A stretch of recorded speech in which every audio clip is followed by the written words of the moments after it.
je suis Jean-François, un curieux et je pose des questions de médecine. Bonjour, je suis Diane de la Clergerie, je suis médecin et le plus important pour moi, c'est de pouvoir aborder ici tous les sujets de santé sans aucun jugement. Le 4 juin est la journée internationale des enfants victimes innocentes d'agression. Selon les données de l'Observatoire national de la protection de l'enfance, un enfant meurt tous les 5 jours sous les coups de ses parents. La maltraitance infantile peut prendre également d'autres formes, comme l'actualité l'a tristement démontré avec le procès de Joël Le Squarnec. Les conséquences de ces maltraitances peuvent être dramatiques pour le développement de l'enfant, aussi bien sur le plan physique que psychologique. Avec nous pour en parler, le docteur Diane de la Clergerie. Bonjour Diane. Bonjour Jean-François. Diane, pourrais-tu tout d'abord nous expliquer ce qu'est la maltraitance infantile du point de vue des professionnels de santé ? Oui, alors il est important de savoir que la maltraitance peut revêtir des formes vraiment multiples, que ce soit par omission d'une part, ça va plutôt être des négligences sur le plan de la santé, de l'hygiène ou encore de la scolarité de l'enfant, mais ça peut être aussi des violences d'ordre physique, sexuel, psychologique ou encore institutionnel. Et du coup, en tant que professionnel de santé, comment est-ce que tu peux repérer ces maltraitances ? Alors, ce sont évidemment mes collègues pédiatres qui sont en première ligne, ou également mes confrères de médecine générale qui suivent les enfants. Mais tous les soignants sont amenés, de manière générale, à croiser des enfants dans leur vie professionnelle ou personnelle aussi, bien sûr. Et donc, il y a 3 situations qui doivent nous alerter. La première, c'est quand l'enfant est amené par son entourage, puisque celui-ci suspecte des violences ou un danger, qui sont inquiets pour lui. Deuxième situation, c'est l'enfant qui révèle lui-même une situation de maltraitance. Et dans ce cas-là, bien sûr, il faut le croire. Et troisième situation, c'est l'enfant qui présente des signes cliniques suspects pour nous. Alors, ça va être par exemple l'apparition récente de troubles du comportement ou des lésions au niveau de la peau. Je pense par exemple à des brûlures de cigarettes ou des localisations suspectes comme les organes génitaux ou encore un nombre très important de lésions de la peau ou encore un enfant qui présenterait des infections sexuellement transmissibles. Tout ça, ça doit nous alerter. Et il faut aussi garder dans un coin de notre tête qu'on est aussi nous-mêmes à risque de déni ou de sidération.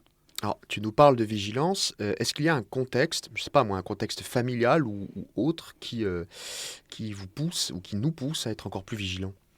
Oui, il y a effectivement ce qu'on appelle les facteurs de risque de maltraitance, que ce soit sur le plan personnel, si l'enfant est né prématurément, qu'il a un handicap physique ou une maladie chronique par exemple, ou bien sur le plan familial, notamment quand il y a une situation de danger déjà connue dans la fratrie de l'enfant, ou alors que les parents, par exemple, ont été eux-mêmes victimes de maltraitance dans l'enfance, ou encore qu'il y a une situation de violence conjugale connue ou des addictions, etc. Alors, lorsqu'il y a suspicion, comment agir du coup ? Alors, on doit d'abord, nous, penser à éliminer quand même les autres causes possibles, mais quand on a suffisamment d'éléments évocateurs ou alertants, soit nous sommes dans une situation d'urgence, c'est-à-dire que l'entourage va refuser les soins pour l'enfant ou on a une suspicion d'abus sexuel, par exemple.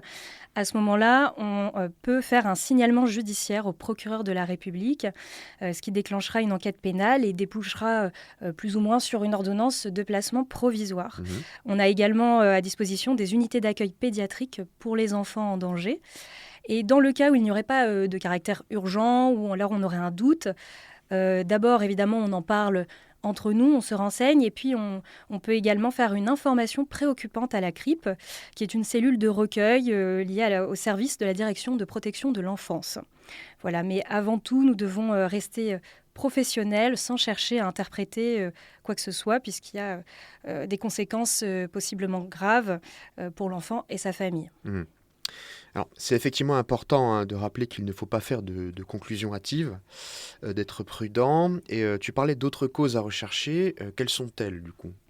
Alors en fait, certaines maladies peuvent donner des symptômes assez similaires.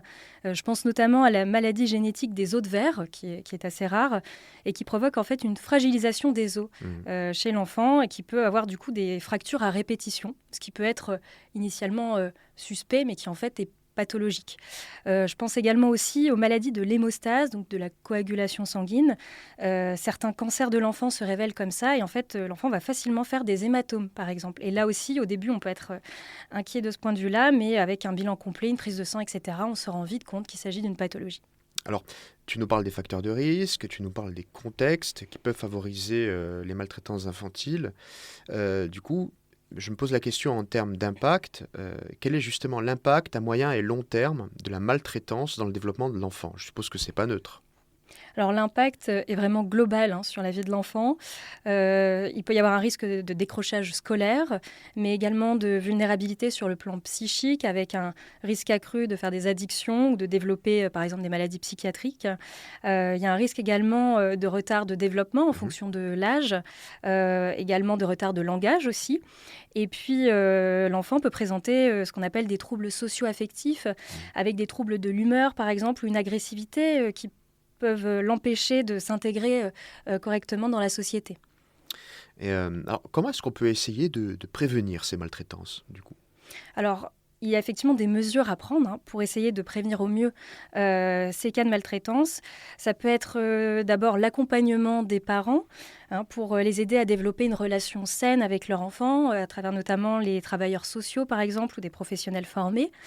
Ça peut être aussi à travers des programmes de prévention de la violence sexuelle auprès des plus jeunes, pour leur apprendre ce qu'est le consentement, à qui ils doivent demander de l'aide, etc. Et puis, évidemment, essayer de détecter le plus précocement possible chaque suspicion de maltraitance. Et dans le cas où nous serions malheureusement témoins de situations de maltraitance infantile, comment agir? Qui contacter? Qu'est-ce qu'on peut faire? Alors vous avez d'abord un numéro national de l'enfance en danger qui est le 119 à bien retenir. En cas d'urgence, vous avez également les numéros bien connus du 15, du 17 ou du 18. Et puis vous pouvez également vous tourner vers le service d'aide sociale à l'enfance de votre département. Une dernière question pour ouvrir sur le sujet, c'est désormais une tradition chez nous. Tu voulais nous parler d'une initiative récente pour la protection de l'enfance qui est soutenue par les autorités. Qu'est-ce que c'est? Alors oui, j'aimerais rendre hommage au professeur Céline Gréco, qui est pédiatre à l'hôpital Necker à Paris, qui est également présidente de l'association Impact, qui est engagée dans la protection de l'enfance, et qui est à l'initiative du premier centre d'appui à l'enfance qui verra bientôt le jour à Paris, toujours. Et ce centre permettra une prise en charge globale des enfants suivis à l'aide sociale à l'enfance, que ce soit sur le plan médical, scolaire, encore culturel, encore même de l'insertion professionnelle. Donc c'est un très beau projet et merci à elle et toute son équipe. Et nous mettrons le lien vers cette très belle initiative dans le descriptif de notre épisode. Il est désormais temps de conclure. La maltraitance infantile est autant un enjeu de société qu'un enjeu de santé publique. Soyons très vigilants, informons-nous et informons nos proches. Certains signes doivent nous alerter, que l'on soit professionnel de santé ou grand public. Et comme dirait le professeur Céline Gréco, protéger l'enfance, c'est protéger l'avenir. Merci beaucoup Diane pour ces éléments. Merci Jean-François.